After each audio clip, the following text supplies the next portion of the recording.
So I apologize for not being on campus, but hopefully this video will have the effect of substituting for me.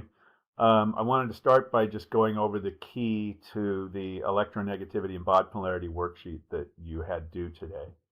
So just as we go through the table in question one, what I've done here is just in every case, well, actually, I've written down the electronegativity of each of the elements in order in which they're listed. The important thing is the difference between the electronegativity of the two elements. And so we said that if it's greater than 1.7, that's ionic. So magnesium and chlorine are ionic.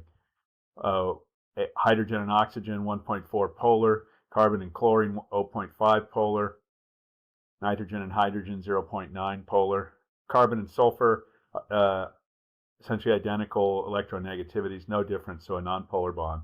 Potassium and fluorine, a difference of 3.2, so that's an ionic compound. And then hydrogen and hydrogen, obviously because they're the same element, a difference of 0, and so a hydrogen-hydrogen bond would be nonpolar.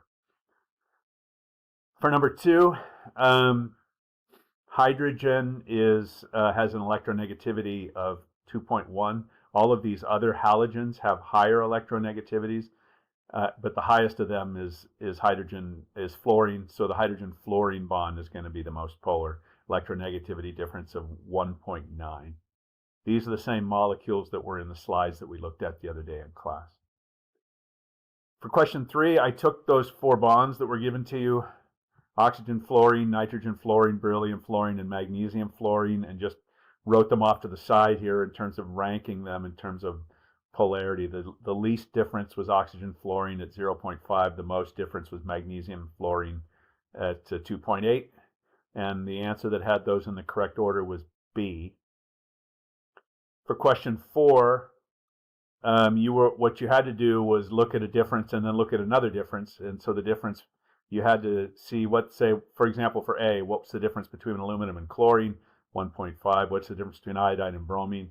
0.3. You had to do that for all 5 of these, and then look to see which 2 differences were most different from each other. And the answer to that was A, 1.5 and 0.3 are the most different from each other. On the back of the sheet, the dipole arrow, as you'll recall, the arrowhead goes over the more electronegative atom. That crosshatch goes over the less electronegative atom. Chlorine's 3.5, chlorine's 3.0, carbon is 2.5. So the arrowhead points to chlorine. Oxygen is 3.5, boron is 2.0. The arrowhead points to boron. Sulfur is 2.8, I think, but I don't know it off the top. I don't have it memorized. Hydrogen is 2.1, but sulfur is more electronegative than hydrogen, and so the arrowhead points to sulfur. Question 6, which I have listed here as an extension question, was designed to get you thinking about not just the polarity of bonds, but the polarity of molecules. And as soon as I'm through going through this key, I'm going to switch over to some slides I have on that subject. In carbon dioxide, you've got 2 polar bonds. The difference in electronegativity between carbon and oxygen is 1 unit. And so each of these bonds is polar, but they are facing in exactly opposite directions, and they have identical magnitude. And so they end up canceling each other out. And so the molecule as a whole is nonpolar. Which, again, this molecule is going to come up in the next set of slides. This molecule is going to come up in the next set of slides. This molecule is going to come up. A carbon-chlorine bond is polar. It turns out that in a tetrahedral shape, like carbon tetrachloride, that all of those bonds basically are pulling away at identical in equally spaced directions with identical strength, and so that adds up to 0. But in hydrogen sulfide, in which you've got 2 bond dipoles that are pointing toward each other but not directly toward each other along a 180-degree axis, they are adding up to a net dipole. They're canceling each other out, sort of along what we say the x-axis here, but they are adding up to each other along the y-axis, and so that's a polar molecule. So let's then, having said that, switch over and let me walk you through these slides on molecular polarity, and then you'll have a homework assignment to do for tonight. So, molecular polarity, the previous slide set that we looked at and the slides that and the homework assignment I was just going through had to do with bond polarity. But let's talk about the polarity of a molecule as a whole. And what I've got here at the bottom, uh, fluorine F2 and hydrogen fluoride HF, these are diatomic molecules. Diatomic molecules are molecules that only have two atoms. And if a molecule only has two atoms, then it only contains one bond. In F2, there's a bond between fluorine and fluorine. In HF, there's a bond between hydrogen and fluorine. Well, it's easy then to figure out the polarity of your molecule. If the bond is nonpolar, then the molecule is nonpolar. If the bond is polar, then the molecule is polar. Fluorine, F2, has a nonpolar bond between two identical fluorine atoms. Therefore, the bond is nonpolar, therefore the molecule is nonpolar. Hydrogen fluoride has a polar bond between a hydrogen and a fluorine, which have very different electronegativities. Therefore, the one bond in the molecule is polar, and the molecule itself must therefore be polar. What about molecules that contain more than two atoms? And as soon as you have a molecule that contains more than two atoms, then you have a molecule that contains more than one bond. And so some examples of this, these are some of the same examples that were in your homework sheet toward the end there, but some are similar and some are different. Carbon dioxide would be one. Water is another. Carbon tetrachloride, that was in your homework sheet that we were just looking at. Ammonia, NH3. What about these molecules? Because it turns out that they all contain polar bonds, but in some cases the molecule itself is polar, and in other cases the molecule itself is not polar. So let's think about how we want to think about that.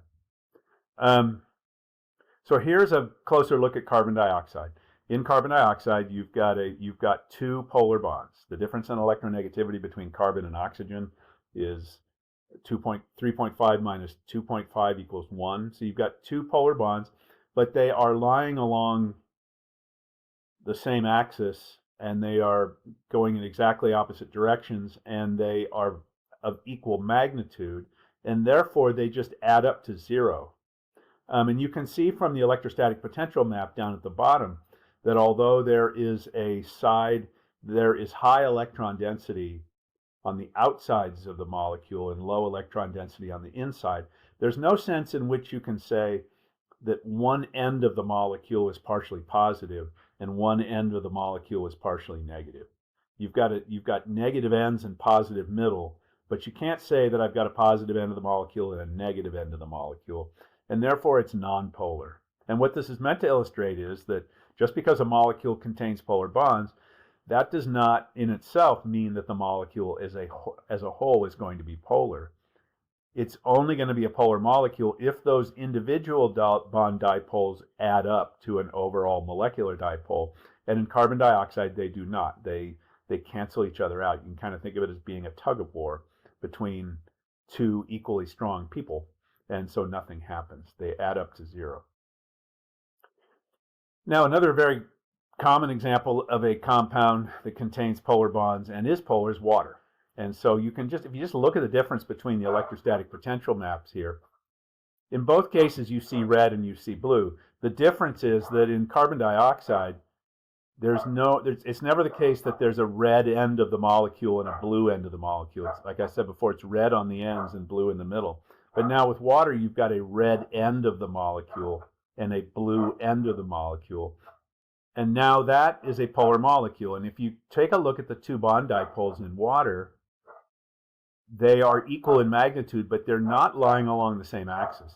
So they're kind of canceling each other out along an x-axis here, but they are adding up along the y-axis. So they add up to an overall dipole that looks like this. So if you were in physics and you were working with vectors, and you were to add these two vectors together, you would get a vector that looked like that.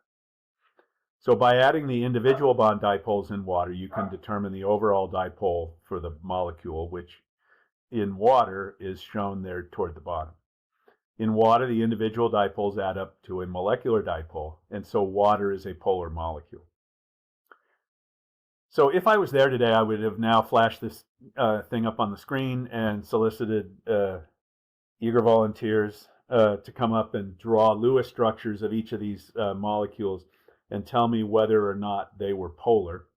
So instead, I just need to go ahead and click through these. We're going to start with the HCl. HCl, hydrogen chloride, that is a diatomic molecule. And we said for diatomic molecules, unfortunately, these aren't actually Lewis structures, they're ball and stick models. But we said that for a diatomic molecule, if the bond is polar, then the molecule is polar.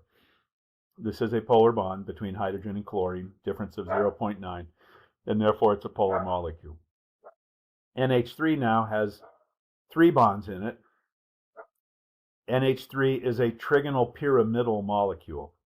So one of the things when it comes to figuring these things out is you need to be able to draw, and so this is really very much building on the last unit, you need to be able to draw a correct Lewis structure and determine what the shape is. And when you draw a proper Lewis structure for NH3, in which there are 3 bonds from nitrogen to hydrogen, plus a non-bonding pair, which is not pictured here, you get a trigonal pyramidal molecule. And you can see, although it's a little bit difficult to see, the nitrogen atom in the middle is not in the same plane as the 3 hydrogens around the outside. It's popped up, and therefore these bond dipoles are adding up. They're canceling each other out sort of in the plane of the hydrogens, but they are adding up because the nitrogen atom is sitting up above the plane made by the 3 nitrogen atoms, and therefore you have a polar molecule. Carbon tetrachloride we've talked about before. It is tetrahedral. Those bonds are polar, but they are equally spaced out based on Vesper theory, and so they are all pulling with equal strength in essentially a completely equally spaced way, and therefore the molecule itself is nonpolar. Boron trifluoride, unlike ammonia that has 3 bonds to the surrounding atoms, boron trifluoride also has 3 bonds to the surrounding atoms. The difference is there's not a non-bonding pair on boron, and so the shape is trigonal planar here rather than trigonal pyramidal here. Now all these bond dipoles are pulling essentially with equal strength along equal spacing in a single plane, and so it is a non-polar molecule overall. If you were in physics and you were doing vector analysis, these 3 vectors would add up to 0. And then CH3Cl, the common name for that is chloromethane. It's a polar molecule because it has 2 different types of bonds. It's got carbon-hydrogen bonds, and then it's got a carbon-chlorine bond. And the difference in the polarity of the carbon-chlorine bond from the carbon-hydrogen bond makes this polar overall. Carbon is withdrawing electron density from the hydrogens, and then chlorine is withdrawing electron density from the carbon, and so you've got a net of a partially negative at the top and partially positive at the bottom. Well, it would be particularly nice if we just had a simple scheme to look at a formula or look at a structure and have a easy way to decide whether or not it's polar. And so what I did was come up with just a quick set of guidelines. I typically during class write these on the board. Since I'm not there, I'm just doing this on these slides here. But here are some simple guidelines to help you determine the polarity of molecules once you've drawn a Lewis structure. Bent molecules are always going to be polar, and I can't think of a single exception to this. Water, hydrogen sulfide that we saw earlier in your homework sheet, sulfur dioxide. These are some examples of bent molecules, and bent molecules are always polar. Again, I can't think of a single exception to that. Trigonal pyramidal molecules are always polar as well. You just saw ammonia on the NH3 on the previous slide. Another example would be PCl3.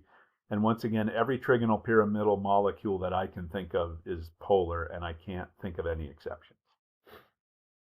For the remaining 3 shapes, there are 5 molecular shapes that we've learned about, not electron geometries, but molecular shapes: tetrahedral, trigonal planar, linear, bent, trigonal pyramidal. For the remaining 3, tetrahedral, trigonal planar, and linear, they are generally going to be nonpolar unless there is more than one type of surrounding atom. And in just a second, I'm going to show you what I mean by that. But the crucial part of this whole thing is you have to have a valid Lewis structure, and you have to have correctly worked out the shape. So you're going to need to continue to practice with drawing Lewis structures and correctly working out the shape. But just to illustrate what I was just saying in these 3 bullet points right here, let's go to one more slide. I said that bent molecules are always polar. Water is an example of that. I said trigonal pyramidal molecules are always polar. Ammonia is an example of that. I said that tetrahedral molecules are generally nonpolar unless you have more than one type of surrounding atom. So here's a tetrahedral molecule, carbon tetrachloride, where there's only one type of surrounding atom, chlorine. It's nonpolar. Here's a tetrahedral molecule, chloromethane, in which you've got 2 different types of surrounding atoms, chlorine and hydrogen, and therefore it is polar. And finally, I can show you the same. I can give you examples of the same thing with trigonal planar. These 2 molecules are both trigonal planar. BF3, because the surrounding atoms are all identical, is nonpolar. Formaldehyde CH2O, because the surrounding atoms are not identical, one's an oxygen and 2 are hydrogens. That molecule is polar. Okay, well that's the lesson, and so you should have in the room a copy of a homework assignment that looks like this. And so you need to, and so this actually walks you through the whole business of draw a Lewis structure, work out the shape, and from that determine whether or not the molecule is polar or nonpolar. Just for some clues for atom connections in these molecules, CH2O you just saw on the previous slide I showed you, carbon in the middle surrounded by hydrogen, and oxygen. In HCN they are all in a line, H bonded to C, bonded to nitrogen. In this molecule, carbon is in the middle, carbon bonded to oxygen, carbon surrounded by oxygen, fluorine, and fluorine. R and S, it's also carbon in the middle, carbon bonded to 2 chlorines and 2 fluorines, carbon bonded to 2 fluorines and 2 hydrogens. And finally, this one, it is not N's on the outside and O in the middle. It's N, then O. All right, I hope that works for you, but if you have any particular questions, you are always welcome to reach out and contact me. Obviously, I'm on my computer if I'm doing this. Have a good day.